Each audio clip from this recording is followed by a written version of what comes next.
I will introduce the candidates in order of the declaration of intent to run. Todd Mann, would you stand?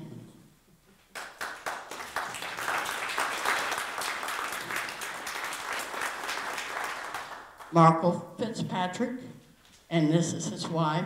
Marco was unable to attend. So, Linda Black, Representative Linda Black. And Dr. Jack Russian. At this time, Senator Howard will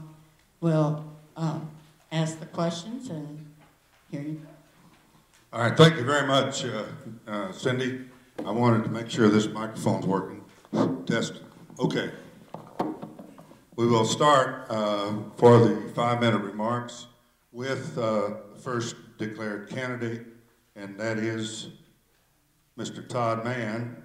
And I have a couple of little housekeeping things here. I'd like for you to, as you begin, the campaign is in 4 months, and it's going to be 4 months long. I mean, it's going to be 4 months long. So I'd like for you, in addition to your remarks, your opening remarks, I'd like for you to discuss your plans for your campaign as well.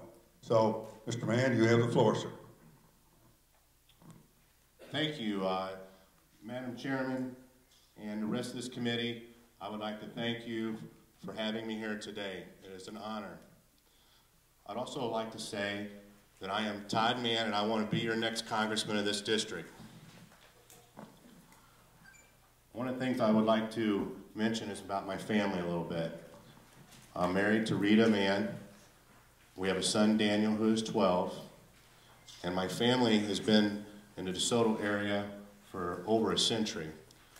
We've been in the service business there, in the funeral industry, and also the ambulance service. So we've been servicing the public for many years. My father also was a politician there, a local politician. He ran for coroner in 1948. He was circuit clerk at Jefferson County, and he was also committeeman. And as a kid, as a child, I just figured all kids got to travel around with their dad and do politics, and that was just second nature to us. And I enjoyed it. I loved it. As I got older, I realized that not everybody did that, but I loved it. I ate and breathed it then, and I love it now. And it was an enjoyment. I really did enjoy that. But over the last few years, what I've been tired of is the lack of jobs that we've had. My focal point in running in this election is about jobs. Every day, families come into my business, and I sit down with them, and I see the struggles they go through, each and every one of them. And it's usually about either the job they lost or the new job they have is not near as good as the old job they had. And I see this over and over and over. And I want to do something about that. I want to bring jobs back to this district. I want to fight. When I'm in Washington, I want to do everything possible to bring jobs back to this district. And if that means bringing federal money here, I will fight for that, and I will do that. I think it's very important. There's several ways we'll have to go about that, and it won't be easy. But I promise you that I will give 100%. I will work 24/7, and I will do everything I can to bring those jobs here. If you've noticed, in the last 32 years, if you ask yourself, are we better off today than what we were 32 years ago or 10 years ago? I don't know. I look at this district. I ask myself what Emerson and the rest of the Republicans did. I see very little. Quite frankly, I'm shocked that this is the poorest district in the state. I think it's awful. I think it's the best district in the state. I love this district. I can't wait to get to work in this district and bring jobs here.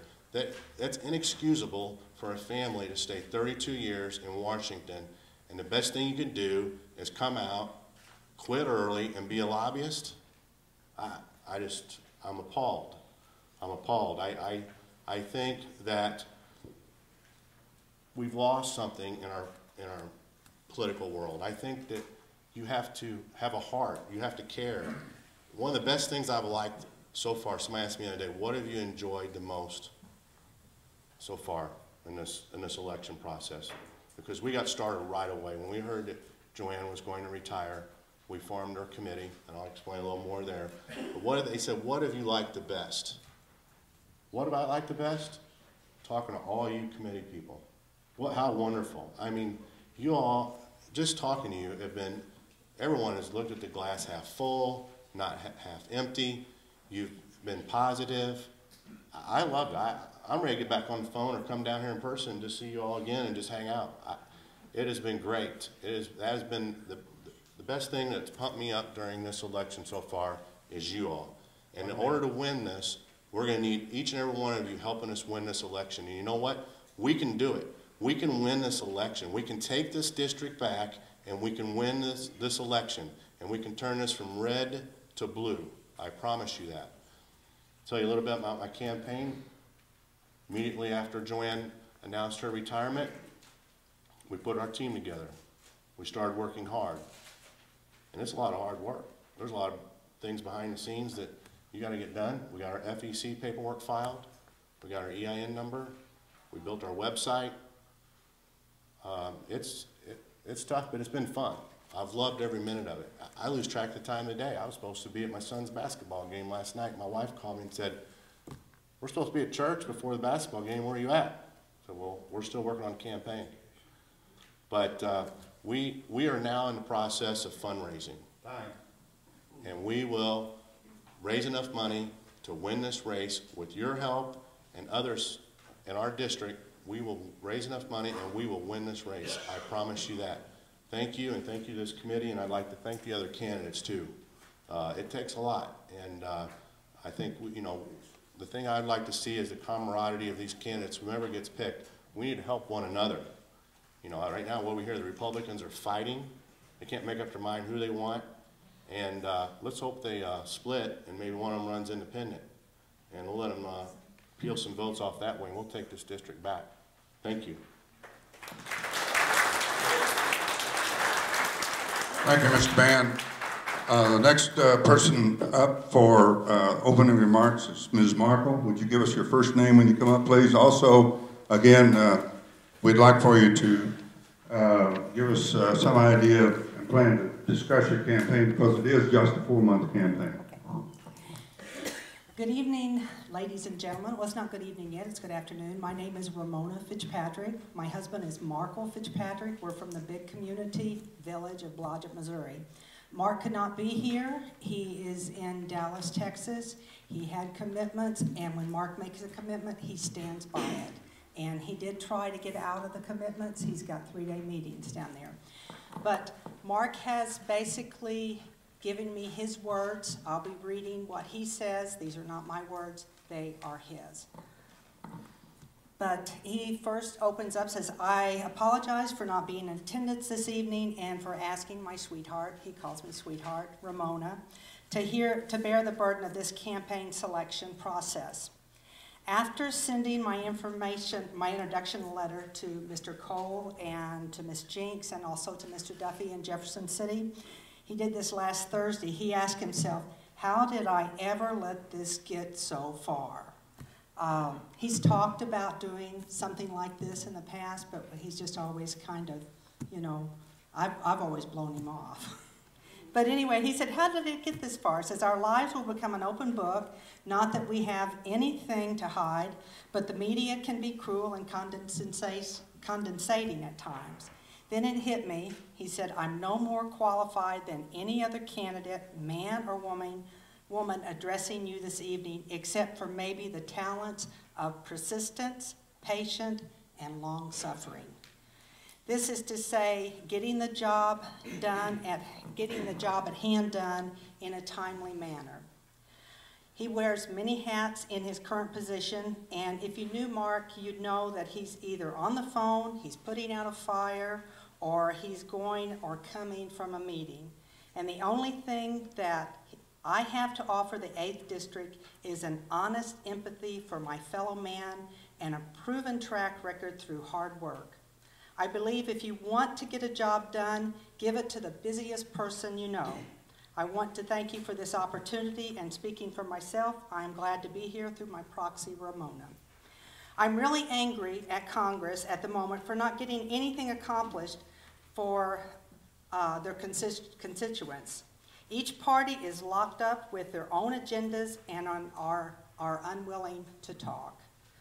They are unwilling to compromise and search out ways to resolve our issues and problems as they relate to energy, the domestic economy, healthcare, foreign policy, or any other major issue.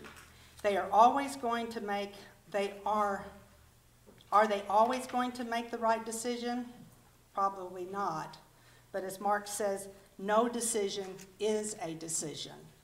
This country continues to suffer while members of Congress become steadfast and immobile. People say they want change. What they need is accountability from their elected officials. As a young man, I traveled the 8th District for many years as an outside sales representative for several different companies. Because of this experience, I'm extremely familiar with the towns and the people in the district. I have opened and or established 3 branches of our company in the district, that being Jackson and Cape Girardeau, Washington, and Festus, Missouri, adding to the familiarization of the people in the district.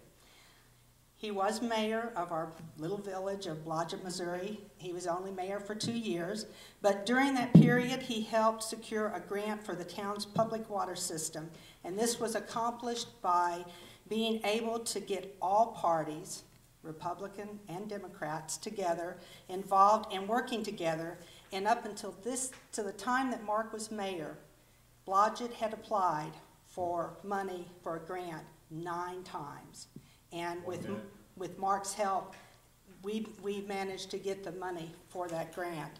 He's held numerous positions in his church. He's served in his current position as sales manager for the HVAC division of Brower Supply Company for 17 years.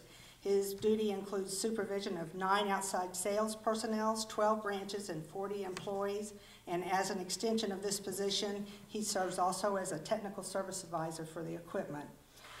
I'm going to kind of just go on. Mark can get a little lengthy in his speaking. He said he timed this, he didn't. But campaigning, we do not have deep pockets. We are just little people from a little community of Blodgett, Missouri. And he says he'll follow the grassroots approach to this campaign. He said he'll try to meet as many people in the district as possible. He says, I have a head start as I've lived here the majority of his 59 years. At this time, we also have a residence in Jefferson County. So he knows Jefferson County. He knows the whole district. But he will appoint a secretary, and he will do everything that needs to be done in order to meet the requirements. And if you give Mark the opportunity, I think he could make you a really good representative. Thank you, ma'am. Thank you. Our next presenter and candidate is Representative Linda Black from what district, Linda?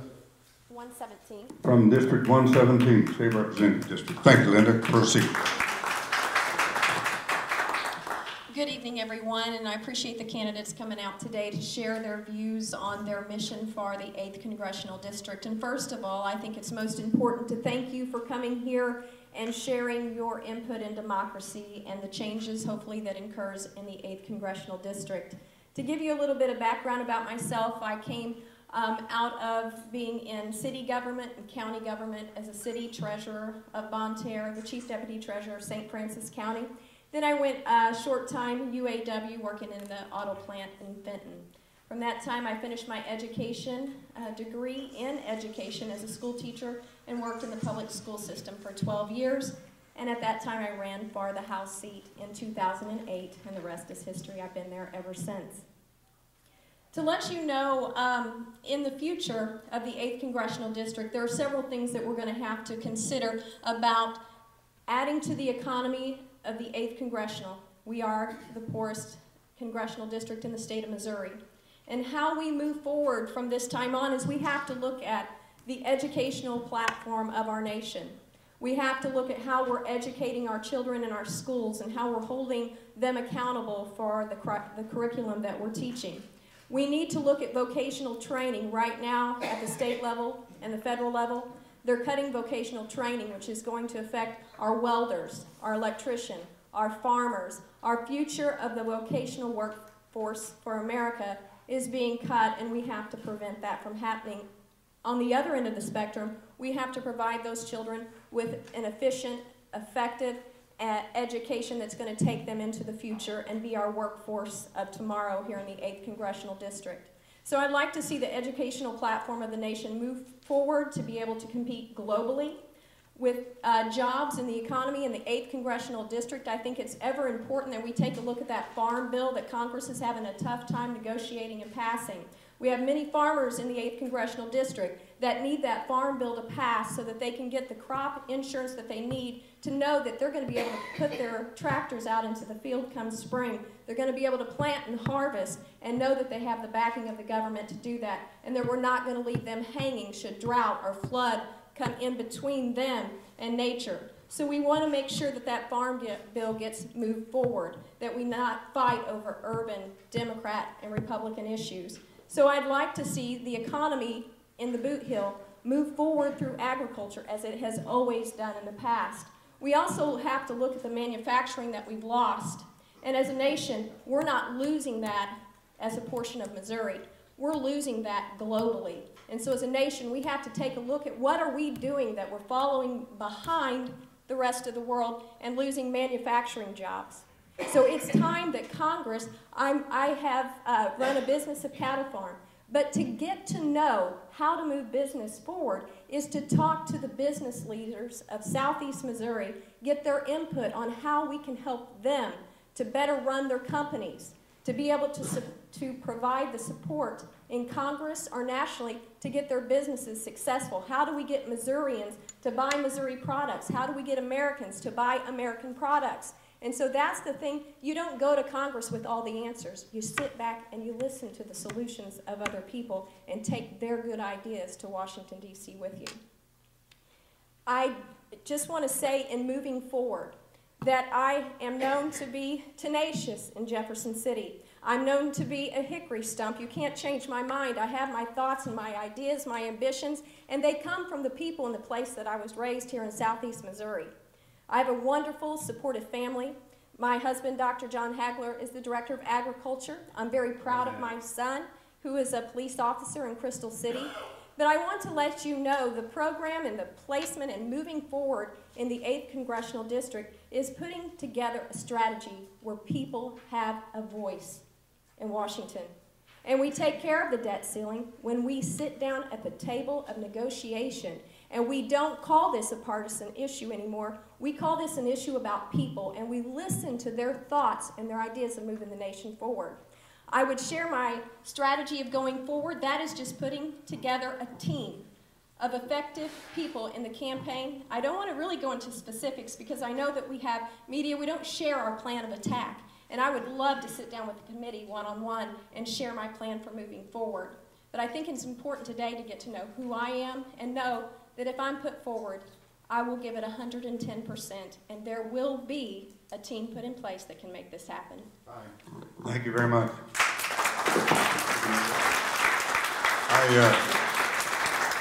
I'm very cognizant of the time here, folks, so we have a certain amount of time. We have some questions from the audience. There have been a couple of questions selected because of the time. There'll only be a limited number from the audience that'll be to be asked. But yes, ma'am. Dr. Rushing is next.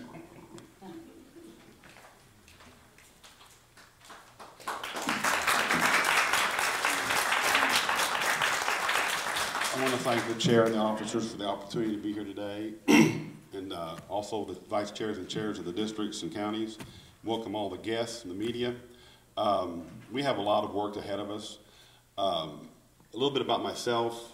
I've been a practicing chiropractor in Poplar Bluff since 1988. I graduated from Marietta, Georgia, from Life Chiropractic College. From the moment I got into the profession in the state, I've held an office in the Missouri State Chiropractic Association. I have actually helped write legislation for hospital access for chiropractors. I've written helped write legislation for physicians' lien law. I've been legislative chairman twice. I've been insurance chairman. When I was insurance chairman, I negotiated with the largest insurance companies in the state of Missouri. So I've got a background with administrative rules and rules and regulations and statutes. I'm currently the president of the Missouri State Board of Chiropractic Examiners. I've been on there for 10 years. I was appointed by Governor Holden. I worked through there under Blunt and currently there under Nixon. We have, like I said, a lot of work ahead of us. One of the main reasons why I ran for office the first time is because I'm absolutely just fed up with the gridlock we have in Washington. We have the lowest popularity of Congress in 50 to 60 years. Ironically, look how many incumbents win when they come back for election. There's really something wrong with that model, okay? The bottom line is that we have to move our country forward. We have highways, bridges, and roads that need construction work. They're falling apart. At the same time we putting those back in working order and bringing them back up to code, we'd be employing millions of people across the United States to do that. The jobs bill had never been voted upon. The farm bill has been recessed. These things, there's work that needs to be done. Now, on the other side of the aisle, the Republican candidates that are running, I don't see how they're going to be able to break gridlock. That was a question that was asked of them in their program. And, you know, you have to be able to compromise and you have to be able to bring common sense to the table. And that's something that I believe that needs to be done. And it's important to be done for our citizens of the 8th District. As far as the economy goes, a thing to address is in the late 80s and early 90s, we had hosiery mills, hat factories, and shoe factories in our 8th District. We don't have hardly any now. There are thousands and thousands of jobs that have been lost. And that's because people at the wheel weren't taking care of those people and those manufacturers. And we can't get some of those jobs back. Now, NAFTA and CAFTA and some other things were tweaked the wrong way, and people paid for it. You know, there's some big people at the table that want to have their hand on money sources. And they are the ones that benefit the most by these situations that develop. And it doesn't always benefit the average citizen of the state of Missouri. So we need to focus on the thing that's going to make an environment within this district for manufacturing to return, to amplify what we already do in agriculture. These things have to be done. You know, most people don't even realize, you know, cattle farmers don't get any subsidies. They don't get much assistance at all. Whereas in agriculture, mostly from raising crops, your farmers do. So there's a lot of things we have to work toward and a lot of things we have to focus on. And to do that, it's going to take a unified effort of the Democratic Party and independents and Republicans of like mind to come up and vote for the candidate that's going to go to Washington and not have gridlock. Because gridlock is not serving us. And we can't always posture all the time. I'm not that way. I believe if something needs to be done, I don't care if someone else gets the credit for it if we accomplish it and get it done.